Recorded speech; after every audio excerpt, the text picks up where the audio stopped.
우리 예전에 가전제품 선전 중에 순간의 선택이 10년을 좌우합니다. 이런 카피가 있었습니다. 선택의 중요성은 아무리 강조해도 지나치지 않습니다. 현재의 모습은 사실 과거에 연속적으로 했던 선택의 결과이기도 합니다. 선택을 잘못하면 인생을 망칠 수도 있고, 선택을 잘하면 그 선택 때문에 기회를 얻고 성공으로 이어지기도 합니다. 그래서 선택은 참 중요하고 선택에 대한 책임을 또 져야 합니다. 우리 인생은 선택의 연속이죠. 선택은 선택한 나 자신에게도 영향을 끼치지만 때로는 나의 선택이 다른 사람에 큰 영향을 주기도 합니다. 특히 지도자나 영향력이 큰 사람의 선택은 그만큼 더 많은 영향력을 주기도 합니다. 오늘 본문에 보면 올바른 선택의 모범을 보여주신 예수님의 모습과 또 예수님을 십자가에 못 박히도록 잘못된 선택을 했던 사람들의 모습이 대조적으로 나오게 됩니다. 오늘 본문의 배경은 빌라도 법정에서 일어났던 사건입니다. 이 법정, 이 사법제도는 그 사회의 공정과 정의를 실현할 수 있는 최후의 보루입니다. 성경에도 재판과 판결에 대한 이야기들이 몇 군데 나오는데 솔로몬의 판결과 같은 명재판이 있는가 하면 이렇게 빌라도의 재판과 같이 최악의 재판이 이루어진 사례도 있습니다. 복음서를 종합을 해보면 예수님은 총 6번의 신문을 받으시고 재판에 참여하시게 됩니다. 나누어 보면 유대 종교 지도자들 앞에서 3번 신문을 받으시고 또 로마의 당국자들 앞에서 3번 신문을 받으시게 됩니다. 그리고 마지막 빌라도에게 최종 십자가형을 받게 되죠.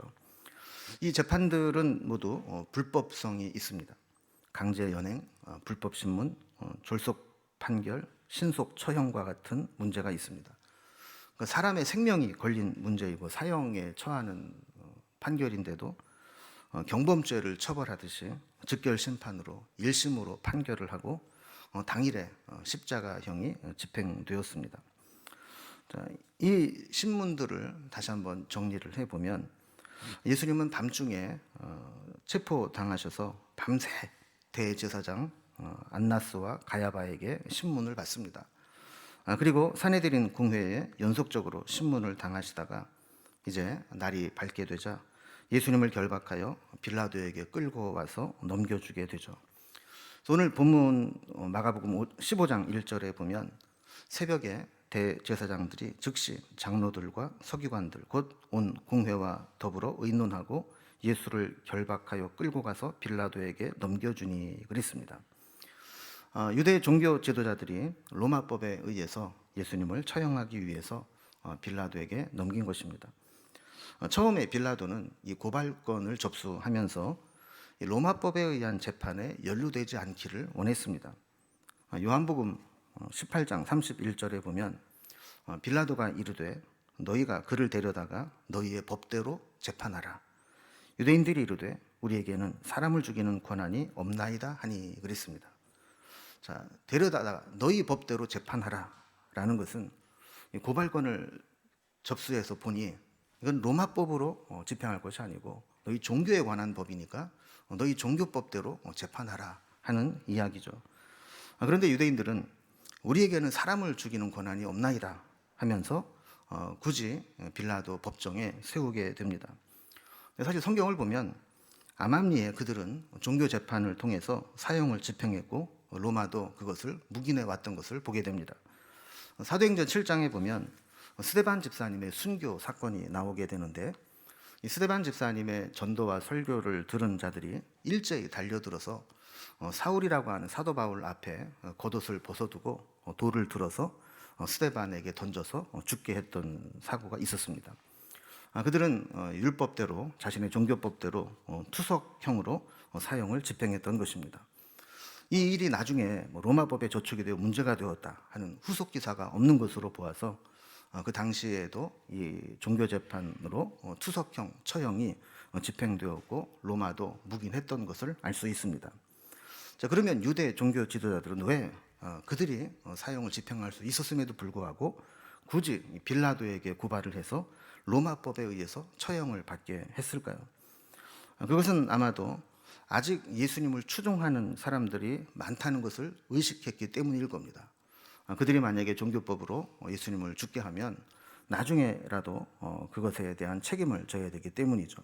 그래서 그들은 자기 손에 피를 묻히지 않기 위해서 빌라도에게 고발을 하고 로마의 법에 의해서 처형받기를 원했던 것이죠. 이렇게 그들은 후일에 아무런 부작용도 없고 혹시 그 책임을 묻는다 할지라도 로마 제국에게 돌아갈 수 있도록 로마 법정에 세운 것입니다. 빌라도는 어쩔 수 없이 이 사건을 맡아서 예수님을 신문하게 됩니다. 오늘 본문 2절에 보면 빌라도가 묻되 네가 유대인의 왕이냐? 예수께서 대답하여 이르시되 네 말이 옳도다 하시매 그랬습니다. 유대 종교 지도자들이 예수님을 고발한 최고의 죄목은 유대인의 왕이 되려고 했다는 것입니다. 예수님이 유대의 왕이라는 것이 왜 문제가 되는지를 알려면 당시 시대의 통치 구조를 살펴볼 필요가 있습니다. 우리가 전에도 한번 신구약 중간사를 다니엘서 공부하면서 살펴본 것처럼 알렉산더가 죽은 후에 나라가 분열이 되면서 그 지역은 셀류커스 왕조가 다스리게 되었습니다. 이 셀류커스 왕조의 다른 인물들은 다 잊어버려도 제가 안티오코스 에피파네스만큼은 꼭 기억을 해달라, 자주 등장하고 중요한 인물이라 설명을 드린 적이 있죠. 이 에피파네스가 예루살렘 성전에 들어와서 이 성전을 더럽히고 돼지의 피를 뿌리고 돼지를 제물로 바치게 됩니다. 율법에서 부정한 짐승으로 규정된 것이죠.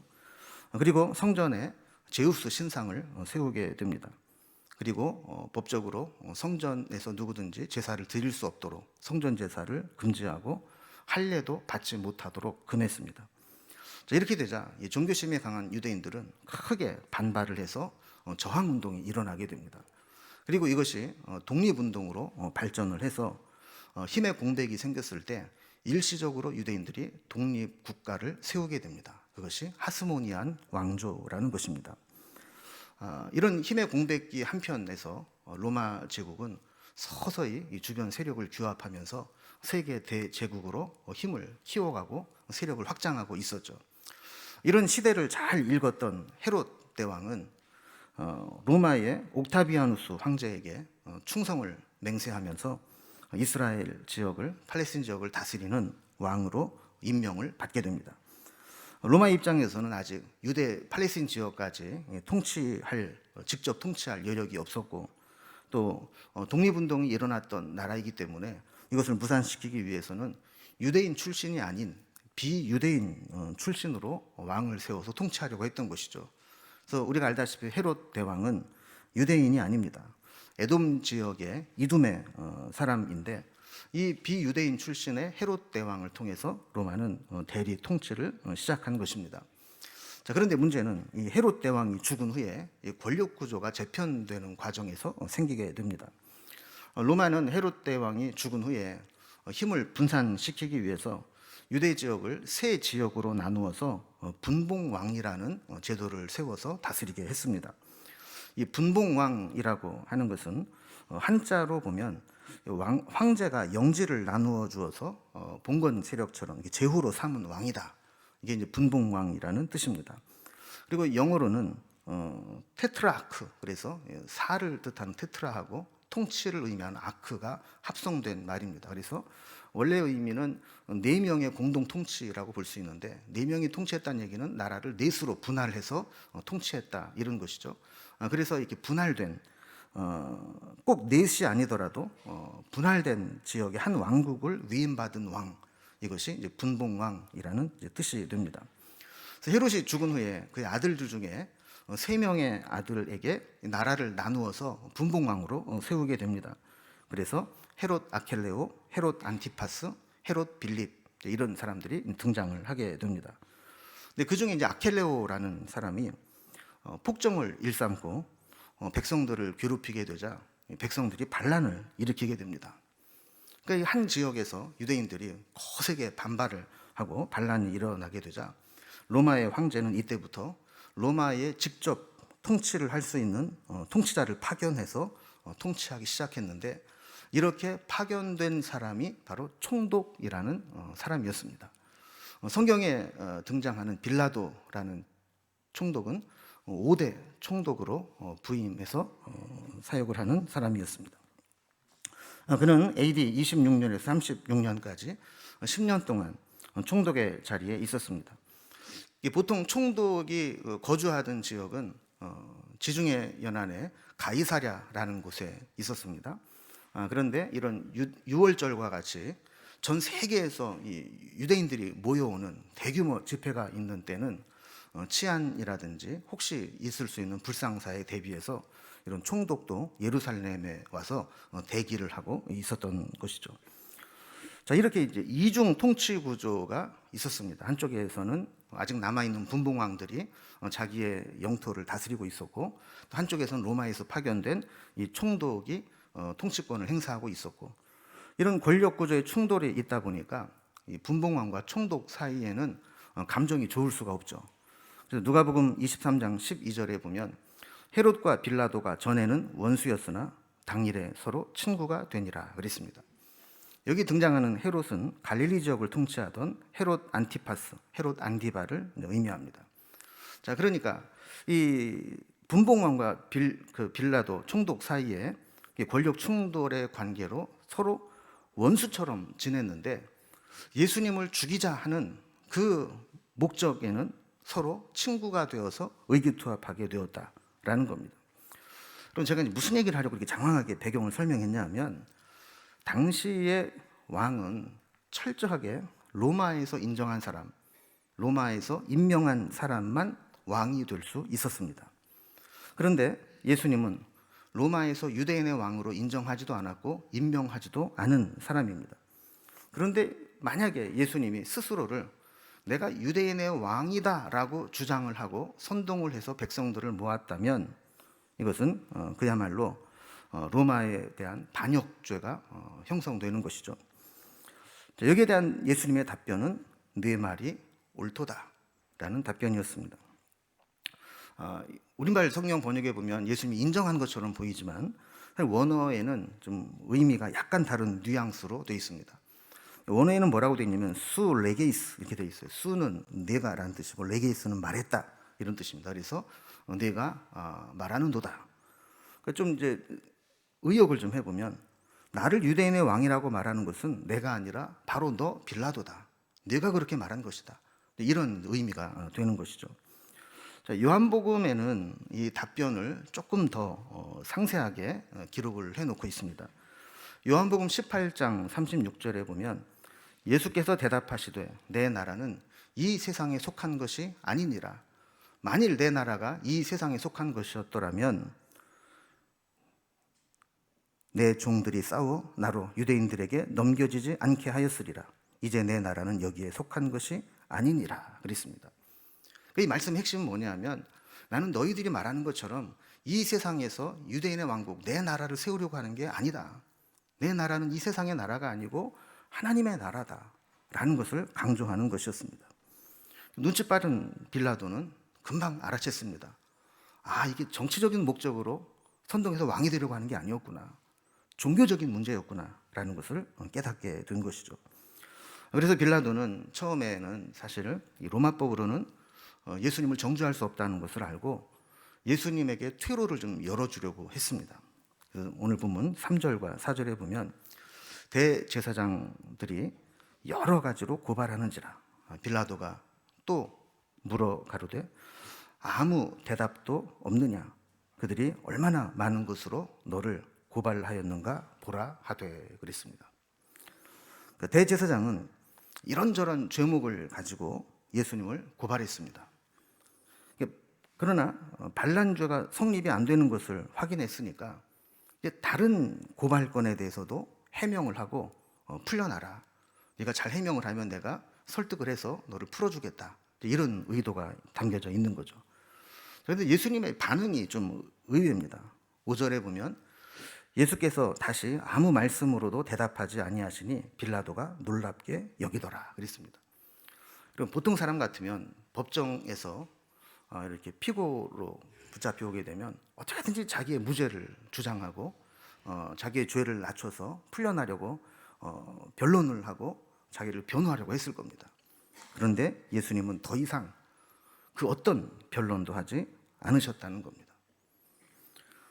예수님이 당신은 묵비권을 행사할 수 있고 변호사를 선임할 권리가 있고 당신의 모든 발언은 법정에서 불리하게 작용할 수 있습니다. 이런 미란다 원칙을 알고 그것을 통해서 진술 거부권으로 묵비권 행사하는 게 아니었습니다. 지금은 사실 묵비권이 유리한 것이 아니고 적극적으로 변호를 해서 풀려나는 게 예수님에게 유리한 상황이었죠. 거기다 판결권을 가지고 있는 빌라도도 호의를 가지고 적극 변호하면 풀어주려고 하는 의도를 가지고 있는 상황입니다. 그러나 예수님은 더 이상 어떤 반론이나 변론도 하지 않아서 빌라도가 놀랍게 여겼다 그랬습니다. 왜 예수님은 기회가 있는데도 불구하고 변론하지 않았을까요? 여기에 대한 이유를 요한복음 18장 32절에서 이렇게 설명합니다. 이는 예수께서 자기가 어떠한 죽음으로 죽을 것을 가리켜 하신 말씀을 응하게 하려 함이로라. 자, 예수님은 죽음의 순간에도 내가 어떻게 죽을 것이냐를 하나님의 말씀에 순종하고 구약의 예언을 이루게 하는데 내가 순종하겠다라는 선택을 했던 겁니다. 이사야서 53장 7절에 보면 그가 곤욕을 당하여 괴로울 때에도 그의 입을 열지 아니하였으며 마치 도수장으로 끌려가는 어린 양과 털 깎는 자 앞에서 잠잠한 양같이 그의 입을 열지 아니하였도다. 이사야서 53장은 우리가 고난받는 메시아에 대한 예언의 장으로 잘 알려져 있는 본문입니다. 예수님이 어떻게 죽으실 것인가를 예언할 때 이렇게 아무런 말도 하지 않고 입을 열지 않고 잠잠히 죽음을 택했다 하는 그 말씀을 예수님을 이루기 위해서 그렇게 변론하지 않으셨다라는 겁니다. 뿐만 아니라 신명기 21장 23절이나 갈라디아서 3장 13절에 보면 나무에 달린 자마다 저주를 받은 자라 하는 이 말씀을 이루기 위해서 예수님은 그들의 정죄함을 받아들이고 십자가에 달리기 위해서 더 이상 아무런 변론을 하지 않으셨던 것입니다. 자, 이렇게 예수님의 선택은 철저하게 하나님의 뜻에 순종하는 선택이었고 성경 말씀을 이루려 하는 것이었습니다. 그 길이 고난의 길이고 십자가의 길이고 죽음의 길이라 할지라도 예수님은 말씀을 이루려고 하는, 말씀대로 순종하려고 하는 그 선택을 저버리지 않았던 것입니다. 그러나 오늘 본문에 보면 예수님 이외의 모든 사람들은 다 자기 자신을 위해서 잘못된 선택을 하게 되는 것을 보게 됩니다. 세 부류의 사람들을 살펴보려고 하는데, 먼저 첫 번째는 대제사장과 종교 지도자들입니다. 그들이 처음에 예수님을 죽이려고 했었던 명분으로 삼은 것은 신성모독이었습니다. 예수님이 하나님의 아들이라고 하고 하나님의 이름으로 기적을 행하고 사람들을 모으게 될 때 신성모독죄를 적용을 했던 겁니다. 그러나 그것 가지고는 로마의 법에 저촉할 수 없었기 때문에 정치적으로 유대인의 왕으로 반란을 꾸렸다, 이렇게 고발을 한 것이죠. 그러나 그 심리 깊은 곳을 들여다보면 대제사장과 종교 지도자들이 예수님을 고발한 가장 중요한 심리적 원인은 시기심 때문이었다라는 겁니다. 빌라도가 이 고발인 조사를 하면서 이것을 간파했습니다. 오늘 보면 10절에 보면 이는 그가 대제사장들이 시기로 예수를 넘겨준 줄 알미러라 그랬습니다. 여러분, 시기심이 이렇게 무서운 겁니다. 시기하는 마음을 다스리지 못하면 시기하는 대상을 망하게 하기 위해서 내가 죽는 것도 불사할 수 있는 게 시기심입니다. 그들은 내가 미워하고 시기심을 갖게 된 예수님을 죽이기 위해서 하나님의 뜻을 저버리는 것을 서슴지 않았던 그런 자들이 되었던 것이죠.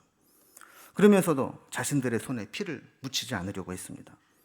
그래서 예수님을 빌라도에게 넘겼고 스데반처럼 자신들의 종교법으로 투석형으로 사형에 처할 수도 있었지만 로마법을 빌려서 로마의 판결로 예수님을 죽게 하려고 했던 겁니다. 자, 그리고 11절에 보면 그러나 대제사장들이 무리를 충동하여 도리어 바라바를 놓아달라 하게 하니 그랬습니다. 자신의 목적을 이루기 위해서 백성들을 선동합니다. 사실 로마 입장에서 보면 바라바를 풀어주는 것이 훨씬 더 위험한 일이었죠. 그럼 바라바라는 이름의 뜻은 바르라고 하는 누구누구의 아들이라는 뜻과 아빠라는 의미의 아바가 합쳐진 말입니다. 그래서 바르 아바, 그래서 바라바, 아빠의 아들, 이런 의미를 가지고 있습니다. 또 다른 고대 사본에 보면 이 바라바의 이름을 예수 바라바라 이렇게 기록을 한 곳도 있습니다. 그래서 예수 그리스도와 예수 바라바를 비교해 보면 비슷한 점도 있고 매우 다른 점도 있죠. 예수라는 이름을 사용했다는 것도 같고, 하나님도, 예수님도 하나님을 아바 아버지라 불렀고, 이 바라바도 아빠의 아들이라는 그런 이름을 가지고, 뜻을 가지고 있는 비슷한 점이 있습니다. 그러나 결정적으로 다른 것은 예수님은 하나님의 나라를 위해서 오셨고, 바라바는 이 세상 나라를 위해서 살았다는 겁니다. 7절 말씀에 밀란을 꾸미고 그 밀란 중에 살인하고 체포된 자 중에 바라바라 하는 자가 있는지라 그랬습니다. 그럼 여기에서 밀란을 꾸미고 살인을 하고 체포되었다라는 것은 로마 제국에 항거하면서 독립운동을 벌인 열심당원의 지도자로 게릴라 전술을 펴면서 로마인들을 공격하고 폭력과 살인을 행했던 자라고 볼 수 있습니다. 대제사장들은 백성들을 선동하면서 이게 로마 치하에 더 이상 살 수 없다. 독립운동을 했던 바라바가 저기 투옥돼 있는데 이번 유대인의 6월절 명절에 특사로 풀려날 때 바라바를 놓아달라고 해라. 다시 우리가 독립운동을 하자. 이렇게 그들을 선동했던 것입니다. 아이러니하죠. 이 지도자들은 빌라도에게는 예수님이 백성을 선동해서 유대인의 왕이 되려고 독립을 하려고 했던 자라고 고발을 해놓고 뒤로는 독립운동가를 석방하도록 요구하도록 선동을 했던 것입니다. 자, 예수님에 의해서 자신의 기득권이 흔들리고 빼앗길 상황이 되자 백성들의 마음을 예수님에게서 멀어지게 하고 세상으로 향하게 하면서 하나님의 아들을 십자가에 못 박히도록 내모는 선택을 했던 것이 바로 대제사장들과 종교 지도자들이었습니다. 두 번째 잘못된 선택을 한 사람은 본디오 빌라도입니다. 폰티우스 필라투스라고 부르는 인물입니다. 그리고 사실 세상에서 제일 억울한 사람 중에 한 사람이 빌라도일 것입니다. 전 세계 그리스도인들이 사도신경으로 신앙을 고백할 때마다 본디오 빌라도에게 고난을 받아 십자가에 못 박혀 죽으시고, 이렇게 예수님을 십자가에 못 박아 죽게 한 장본인으로 본디오 빌라도를 지목하게 되기 때문입니다. 예수님을 신문하는 과정에서 유대인들이 고발한 반역죄 혐의에 대해서는 무죄임을 알고 빌라도는 처음부터 그를 풀어주려고 했죠. 그러나 예수님이 반응하지 않게 되자 6월절 특사에 그를 풀어주려고 했습니다. 그 분위기가 여의치 않자 이렇게 특사로 풀어주려고 했던 것입니다. 6절에 보면 명절이 되면 백성들이 요구하는 대로 죄수 한 사람을 놓아주는 전례가 있더니 그랬습니다. 자, 빌라도는 이제 총독으로 업무를 하면서 아마 그 재판을 맡게 되면서 나름대로 어떤 정보를 취합해서 조사를 했을 겁니다. 그가 파악하기로는 대중들이 예수님을 매우 좋아했다라는 것입니다. 그래서 불과 며칠 전만 하더라도 예수님이 예루살렘에 입성할 때 사람들은 호산나를 외치면서 예수님을 환호했었던 것이죠. 자, 그리고 아까도 살펴본 것처럼 단지 종교 지도자들만 예수님에 대한 시기심을 가지고 있어서 억지 고발을 했다라고 판단을 했기 때문에 만약에 백성들에게 이번 6월절 특사에 누구를 풀어주랴라고 하면 당연히 예수님을 놓아달라고 할 줄로 생각을 했던 겁니다.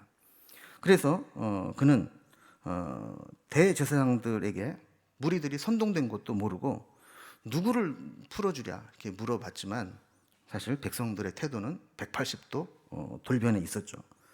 그들은 격렬하게 바라바를 풀어줘라 라고 요구하기 시작합니다. 사실 빌라도도 상황이 그렇게 될 줄은 전혀 몰랐던 것이죠. 이런 반응이 이해가 되지 않는 거예요, 빌라도는. 그래서 예수님에 대해서도 묻습니다. 그러면 예수는 어떻게 하랴? 이 질문에 무리들의 반응이 뜻밖입니다. 13절에 보면 그를 십자가에 못 박게 하소서. 빌라도는 도저히 이해가 안 돼서 묻습니다. 그가 무슨 악을 행하였기래 그러느냐라고 물어봅니다. 중립을 지키고 판결을 내려야 될 총독이 오히려 지금 예수님의 변호하는 입장에 있어서 도대체 그가 무슨 잘못을 했길래 너희들이 그렇게 십자가에 못 박으라고 하느냐, 이렇게 물어보게 된 것이죠. 그러나 무리들은 대화가 통하지 않았습니다. 14절에 보면 더욱 소리 지르되 십자가에 못 박게 하소서 하는지라 그랬습니다. 이 분위기를 되돌릴 수 없다고 판단한 빌라도는 15절에서 빌라도가 무리에게 만족을 주고자 하여 바라바는 놓아주고 예수는 채찍질하고 십자가에 못 박히게 넘겨주니라 그랬습니다. 무리에게 만족을 주고자 하여, 법리대로 판단한 것이 아니라 여론몰이에 따라서 정치적인 판결을 했다라는 겁니다. 여러분, 특히 이제 사면이라고 하는 것은 죄가 분명히 드러나고 형이 확정되고 난 이후에야 사면이 가능한 것입니다. 죄 없는 사람을, 죄가 정해지지 않은 사람을 사면한다는 건 말이 안 되는 거 아닙니까? 그러니까 사실 빌라도가 제대로 재판을 하려고 했으면 먼저 예수님에 대한 죄를 확정을 하고 누구를 사면을 할 거냐 내놨어야 되는데, 예수님의 죄는 확정도 하지 않은 상태에서 누구를 사면할 거냐 물어보았는데 의외로 백성들은 선동당한 후였기 때문에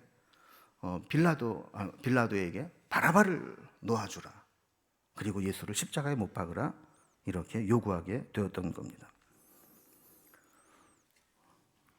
특히 마태복음 27장 19절에 보면 빌라도가 재판에 앉아서 판결을 내리려고 할 때 그의 아내가 일부러 사람까지 보내서 저 옳은 사람에게 아무 상관도 하지 말라라고 당부하게 됩니다. 그러면서 내가 꿈에 저 사람 때문에 많이 내가 애를 썼다, 그러면서 정치적 판결을 하지 말도록 했습니다. 그러나 그는 결국 정치적 판결을 내리고 말았죠. 성난 민심을 달래고 밀란을 막기 위해서 그는 무리를 만족시키는, 무리에게 만족을 주고자 하여 그는 바라바를 풀어주고 예수님을 십자가에 못 박히도록 넘겨준 겁니다. 결국 사도신경의 빌라도에 대한 언급이 빌라도의 입장에서는 억울하다, 내가 죽였냐 할 수 있지만 사실 결국은 그의 선택에 대한 결과라는 것을 알 수 있습니다. 세 번째 잘못된 선택을 한 사람은 무리들입니다. 사실 빌라도의 판결에 가장 큰 영향을 미친 것은 성난 민심으로 소동을 쳤던 백성들의 요구였습니다. 종려주일에 예수님이 예루살렘에 입성할 때만 하더라도 무리들은 호산나, 지금 우리를 구원하소서라고 하는 호산나를 외치면서 예수님을 자신들의 구원자로 영접을 했지만 대제사장들의 무리에 충동당하여 여론몰이의 희생양이 되어서 바라바를 놓아주고 예수님을 십자가에 못 박으라고 소리치는 자들이 되었던 겁니다. 빌라도가 예수님의 무죄함을 거듭 주장하면서 이 사람의 피에 대해서 나는 무죄하니 너희가 당하라 라고 했을 때에도 마태복음 27장 25절에 보면 그 무리들은 만용을 부리면서 백성이 다 대답하여 이르되 그 피를 우리와 우리 자손에게 돌릴지어다 하거늘, 잘못된 판결로 인한 저주를 받아야 된다면 우리가 받을 테니까 너는 상관하지 마라, 이러면서 잘못된 선택을 강요했던 것입니다. 결국 저들의 잘못된 선택은 하나님의 아들 예수 그리스도는 십자가에서 죽임을 당하게 하고 세상에서 정죄받은 바라바는 사면을 받아서 유히 감옥에서 노임받아 자유의 몸이 드는 이런 아이러니한 결과를 가져오게 된 것입니다. 오늘 말씀을 정리해 봅니다. 대제사장과 종교 지도자들은 자기들의 기득권을 지키고 점점 인기를 얻어가는 예수님에 대한 시기심으로 잘못된 선택을 했습니다. 빌라도는 신문 과정을 통해서 예수님의 죄가 없다라는 것을 거듭거듭 확인했음에도 불구하고 밀란이 일어나는 것을 원치 않아서 무리들을 만족시키고 자기 자리를 보존하기 위해서 정치적 판결로 잘못된 선택을 했습니다. 무리들 역시 한때는 예수님을 구원자로 환호하며 영접했지만 여론몰이의 희생양이 되어서 그 여론을 조종하는 사탄의 세력을 보지 못하고 예수님을 십자가에 못 박도록 내모는 잘못된 선택을 했습니다. 여러분, 우리도 어쩌면 이 세상을 살아가면서 이 세 무리들 중 어디엔가 서 있을 때가 있을 수 있다는 것을 알아야 됩니다. 때로는 시기심으로 내 기득권을 지키기 위해서, 그리고 다른 사람들에게 인정받기 위해서, 내 자리를 지키기 위해서, 그리고 때로는 누군가에게 조종을 당해서 잘못된 선택을 하는 자리에 서 있을 수도 있다는 겁니다. 우리는 누구를 만족시키기 위해 살아가는지, 무슨 동기로, 무슨 원칙으로 선택하는지 우리 스스로에게 물어보아야 합니다. 여러분의 선택의 기준은 무엇입니까? 우리는 대세가 아닌 대의를 따르는 삶을 살아야 합니다. 세상의 주류가 아니라 하나님의 말씀과 뜻을 따르는 삶을 살아야 합니다. 어쩌면 우리도 예수님 대신 바라바를 선택할 수 있습니다.